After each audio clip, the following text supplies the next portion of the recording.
कांग्रेस के लोग बीजेपी के सरकार में इतना गरीब हो जाते हैं कि उनके खाने के लिए ना व्यवस्था रहता है, ना कमाने के लिए रोटी कपड़ा मकान की कोई रोजगार बचता है।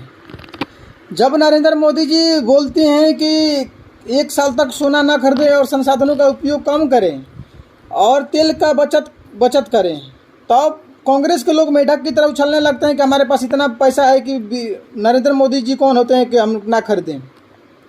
और ये एक बार नहीं है, कांग्रेस के लोग, कांग्रेस के नेता ये बार बार इसका उपयोग किए हैं। जब भारत की स्थिति परिस्थिति को डगमगा गया था तब अगर यही नरेंद्र मोदी जी भारत की स्थिति परिस्थिति को देखते हुए पहले ही सतर्क होने की सलाह देते हैं तो क्या गलती करते हैं।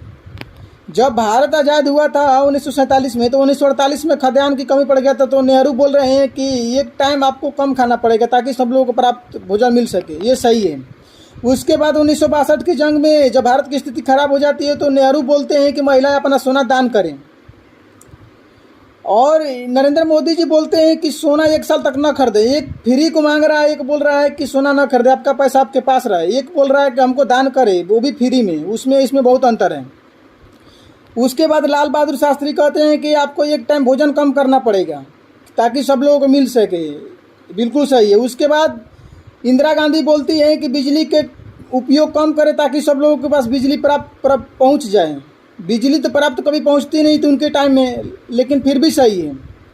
उसके बाद जब उसके बाद ये मनमोहन सिंह आते हैं तो बोलते हैं कि तेल का उपयोग कम करें, सोना का उपयोग कम करें ताकि भारत की स्थिति को संभाला जा सके। ये भी सही है।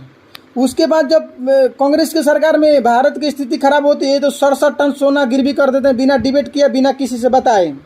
67 टन सोना विदेश में गिरवी कर देते हैं। जब बीजेपी सरकार 2024 में 100 टन सोना लेके आती है भारत वापस, यानी कि 67 टन सोना बराबर हो गया 67,000 किलोग्राम।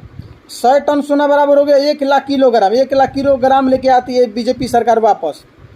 यही सलाह देते हैं नरेंद्र मोदी जी की भारत की स्थिति परिस्थिति को देखते हुए गरीब को इसमें परेशानी ना झेलना पड़े, संभल जाइए। तो क्या दिक्कत करें? अगर कांग्रेस करे तो बढ़िया, फिर बीजेपी करे तो खराब। कैसे? दोहरा चरित्र नहीं चलेगा। एक तो कांग्रेस सरकार में रात को 8 बजे से लेकर सुबह 6 बजे तक पेट्रोल पंप बंद करने की आदेश आता है कांग्रेस सरकार में। यहाँ नरेंद्र मोदी जी कहते हैं कि आपको तेल को उपयोग कम करना पड़ेगा। बिल्कुल सही है। और उसके बाद जानते हैं कितना विदेश से सोना खरीद के आता है 1 साल में? 780 टन सोना खरीद के आता है 1 साल में, यानी कि 1 टन बराबर 10 क्विंटल हो गया। यानी कि 10 क्विंटल बराबर हो गया, केजी में इसको डिवाइड कीजिएगा तो आएगा 1000 किलोग्राम आएगा। यानी कि 780 टन कितना क्विंटल हो जाएगा? तो 7800 क्विंटल हो जाएगा।